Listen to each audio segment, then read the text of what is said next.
تو پھر اٹھ نہیں سکو گے۔ لطیف صدیقی صاحب کراچی میں پیدا ہوئے، جہاز رانی کے اسکول میں تعلیم حاصل کی، نیول انجینئر بنے۔ استاد کے ساتھ ان کا پھڈا ہو گیا اور استاد نے انہیں سرٹیفکیٹ دینے سے انکار کر دیا۔ یہ مایوس ہو کر سنگاپور آ گئے، شپنگ کمپنی میں نوکری کر لی۔ کمپنی میں بھارتی اور برطانوی ان کے سینئر تھے۔ یہ دونوں ان کی صلاحیتوں کے اس قدر معترف ہو گئے کہ یہ ان کے سفارشی بن گئے۔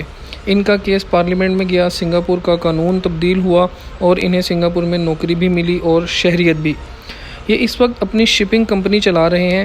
ان کے جہاز آسٹریلیا، نیوزی لینڈ اور لاطینی امریکہ سے 80 اور 90 ہزار جانور سعودی عرب اور دوسری گلف اسٹیٹس پہنچاتے ہیں۔ ان کا شمار سنگاپور کے خوشحال پاکستانیوں میں ہوتا ہے۔ کراچی میں بھی آفس ہے اور سنگاپور میں بھی۔ عمران خان کے دور میں انہوں نے حکومت پاکستان کو پرپوزل دی تھی کہ آپ اگر مجھے موقع دیں تو ہم عمران خان کی مرچنٹ نیوی کو خود مختار بھی کر سکتے ہیں اور اس کا سائز بھی بین الاقوامی بنا سکتے ہیں۔ مگر یہ پرپوزل زلفی بخاری اور علی زیدی کے درمیان فٹ بال بن کر ختم ہو گئی۔ میں پچھلے ہفتے 2 دن کے لیے سنگاپور گیا تو مجھے لطیف بھائی کے ساتھ واک کا اتفاق ہوا۔ یہ رات کے وقت ہوٹل آ جاتے تھے اور میں ان کے ساتھ آرچرڈ روڈ پر واک کرتا تھا۔ یہ اس دوران مختلف ملکوں اور بحری سفروں کی کہانیاں سناتے تھے۔ ان کا کہنا تھا کہ مرچنٹ نیوی شاندار پروفیشن ہے، پوری دنیا میں اس کی مانگ ہے اور اس میں پیسہ بھی ہے اور ایکسپوجر بھی۔ آپ نوجوانوں کو بتائیں کہ یہ اس شعبے میں آئیں، یہ دنوں میں امیر ہو جائیں گے اور پوری دنیا بھی ان کے لیے کھل جائے گی۔ کراچی میں اس کی ٹریننگ کا انسٹیٹیوٹ موجود ہے اور اس میں داخلے کے لیے زیادہ کوالیفیکیشن اور اہلیت کی بھی ضرورت نہیں ہوتی۔ یہ لوگ دوران تعلیم نوکری بھی کر سکتے ہیں۔ میں نے ان سے وعدہ کیا کہ میں باقاعدہ ریسرچ کر کے اس پر وی لاگ بھی کروں گا اور کالم بھی لکھوں گا۔ ہم آرچرڈ روڈ پر واک کر رہے تھے تو لطیف صدیقی نے اپنے ہارٹ اٹیک کا واقعہ سنایا۔ ان کا کہنا تھا کہ میں شام کے وقت گھر پر بیٹھا تھا، میرے بچے ٹی وی دیکھ رہے تھے اور ویڈیو گیمز کھیل رہے تھے، جبکہ بیگم اسپتال میں ڈیوٹی پر تھی۔ لطیف صدیقی صاحب کی بیگم ڈاکٹر ہیں۔ مجھے جسم میں اچانک گھبراہٹ سی محسوس ہوئی۔ میں اٹھ کر آرام کے لیے بیڈ روم میں آ گیا۔ میں بیڈ پر لیٹا تھا تو مجھے آواز آئی، اگر تم لیٹ گئے تو پھر تم اٹھ نہیں سکو گے۔ میں نے حیرت سے دائیں بائیں دیکھا مگر کمرے میں کوئی نہیں تھا۔ میں نے اسے غیبی اشارہ سمجھا اور میں اٹھ کر بیٹھ گیا۔ مجھے جسم کے کسی حصے میں درد یا تکلیف محسوس نہیں ہو رہی تھی، بس ذرا سی بے چینی تھی، لیکن میرا وجدان کہہ رہا تھا کہ میں موت کی دہلیز پر بیٹھا ہوا ہوں اور مجھے اپنے آپ کو بچانے کے لیے کچھ کرنا چاہیے۔ لہٰذا میں اٹھا، کمرے کا دروازہ کھولا اور اونچی آواز میں اپنے بچوں سے کہا، یہ ایمرجنسی ہے، تم لوگ فوراً ٹی وی بند کر دو، ایمبولینس بلاؤ اور ہمسائے کو میرے پاس لے آؤ۔ بچوں نے ٹی وی بند کیا، ایمبولینس کو فون کر دیا اور بھاگ کر ہمسائے کو لے آئے۔ یہ بیچارہ بنگالی ہے اور میرے ساتھ اس کی بہت اچھی الیک سلیک ہے۔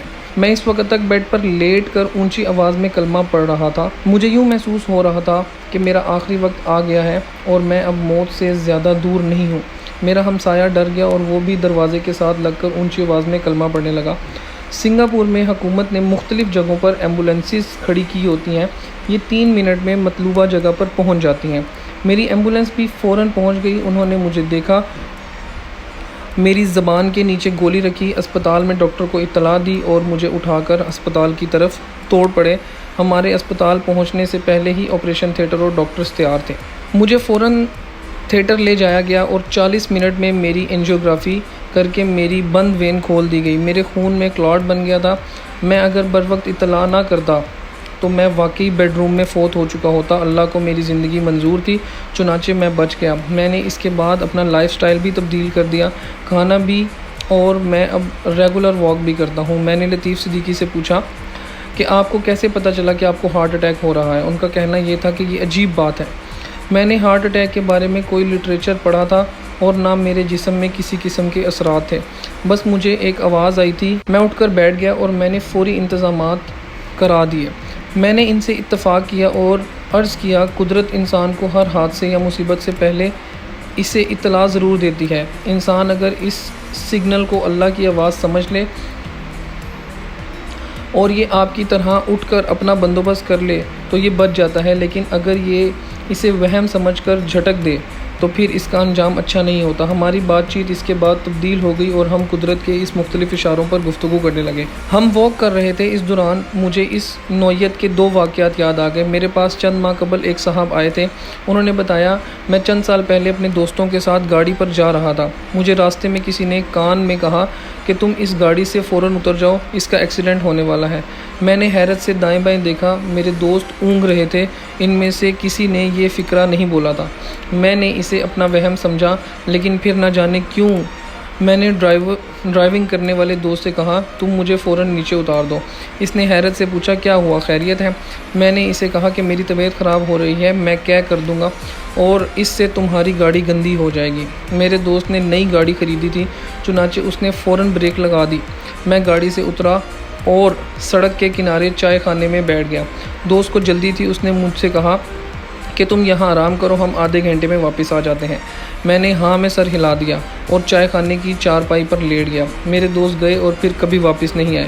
اگلے موڑ پر ان کا ٹرک کے ساتھ ایکسیڈنٹ ہو گیا۔ میں آج تک حیران ہوں میرے کانوں میں وہ آواز کہاں سے آئی تھی، اور میں اگر اس پر توجہ نہ دیتا تو پھر میرا کیا بنتا۔ دوسرا واقعہ میرے بزرگ دوست سیف الدین حسام کا تھا۔ سیف صاحب برٹش کونسل لاہور میں کام کرتے تھے، پامسٹ بھی تھے، اور انہوں نے ودرنگ ہائٹس اور جین ایئر جیسے کلاسک ناول کے ترجمے بھی کیے تھے۔ وہ ریٹائرمنٹ کے بعد جہلم کے مشین محلہ میں رہتے تھے۔ میں ان سے ملاقات کے لیے جہلم جاتا تھا اور ان کے مطالعے اور مشاہدے کی جی بھر کر فائدہ اٹھاتا تھا۔ ان کے دل میں اچانک ٹیس اٹھی اور وہ اسلام آباد آ گئے۔ میں انہیں ڈاکٹر کے پاس لے گیا۔ ڈاکٹر نے معائنہ کرنے کے بعد اینجیوگرافی کا مشورہ دے دیا۔ ان کا عام سا پروسیجر تھا، خطرے کی کوئی بات نہیں تھی۔ وہ اینجیوگرافی سے ایک دن قبل میرے گھر تشریف لائے۔ میں ان دنوں راول ٹاؤن کے 1.5 مرلے کے گھر میں رہتا تھا۔ لوگ ان کے گھر کو کھرلی ہاؤس کہتے تھے۔ راول ٹاؤن بنیادی طور پر گوالا کالونی تھی۔ سی ڈی اے نے گوالوں کو گھر کے ساتھ ساتھ بھینسیں باندھنے کے لیے چھوٹے پلاٹس دیے تھے۔ لوگوں نے ان پلاٹس میں 2-2 مرلے کے مکان بنا کر کرائے پر دے رکھے تھے۔ یہ کھرلی ہاؤس ہوتے تھے۔ میں اسی قسم کے ایک کھرلی ہاؤس میں 2000 روپے کرائے پر رہتا تھا۔ حسام صاحب تشریف لائے، مجھ سے چائے کی فرمائش کی اور اس کے بعد مجھ سے کہنے لگے جاوید بیٹا میں تم سے آخری بار ملنے آیا ہوں، میں کل نہیں بچوں گا۔ میں نے کہکا لگا کر جواب دیا سر دنیا میں روزانہ 30 لاکھ اینجیوگرافی ہوتی ہیں، یہ آپریشن نہیں ہے، معمولی سا پروسیجر ہے، آپ اسے اتنا سیریس کیوں لے رہے ہیں؟ وہ مسکرائے اور میری طرف دیکھ کر بولے میرا بھی یہی خیال تھا، مگر میں آج صبح لیٹا ہوا تھا، میرے کان میں آواز آئی سیف کیا تم اپنی زندگی کا آخری دن بھی لیٹ کر گزار دو گے؟ یہ میرے لیے اشارہ تھا، لہٰذا میں تمہارے پاس آ گیا اور میں یہاں سے اب اپنے بیٹے کے گھر جاؤں گا، بیٹے اور بہو سے ملوں گا اور پھر اپنی کتاب کا آخری چیپٹر لکھوں گا۔ میں نے انہیں تسلی دینے کی کوشش کی مگر وہ میری باتوں کو اگنور کر کے مجھے زندگی کے مختلف لیسن دیتے رہے۔ ان کا کہنا تھا زندگی صرف وہ ہے جو ہم گزار رہے ہیں، نہ پیچھے کچھ ہے اور نہ آگے، چنانچہ زندگی کے ہر دن کو آخری دن سمجھ کر گزارو تاکہ کوئی تعصف یا کوئی حسرت نہ رہ جائے۔ وہ اس کے بعد اٹھے، سیٹلائٹ ٹاؤن میں اپنے بیٹے کے گھر گئے، اگلے دن اسپتال پہنچے اور اینجیوگرافی کے دوران واقعی انتقال کر گئے۔ میں آج 30 سال بعد جب بھی انہیں یاد کرتا ہوں تو میں اپنے سے آپ سے سوال کرتا ہوں کیا واقعی موت نے انہیں ایک دن پہلے بتا دیا تھا کل تمہارا آخری دن ہوگا؟ مجھے اس کا جواب 30 سال بعد آرچرڈ روڈ پر واک کرتے ہوئے ملا۔ قدرت واقعی موت اور زندگی دونوں سے پہلے انسان کو اطلاع دیتی ہے اور یہ ہم پر منحصر ہوتا ہے کہ ہم اس پیغام کو وہم سمجھتے ہیں یا حقیقت۔ قدرت بہرحال اپنا فرض ادا کر دیتی ہے۔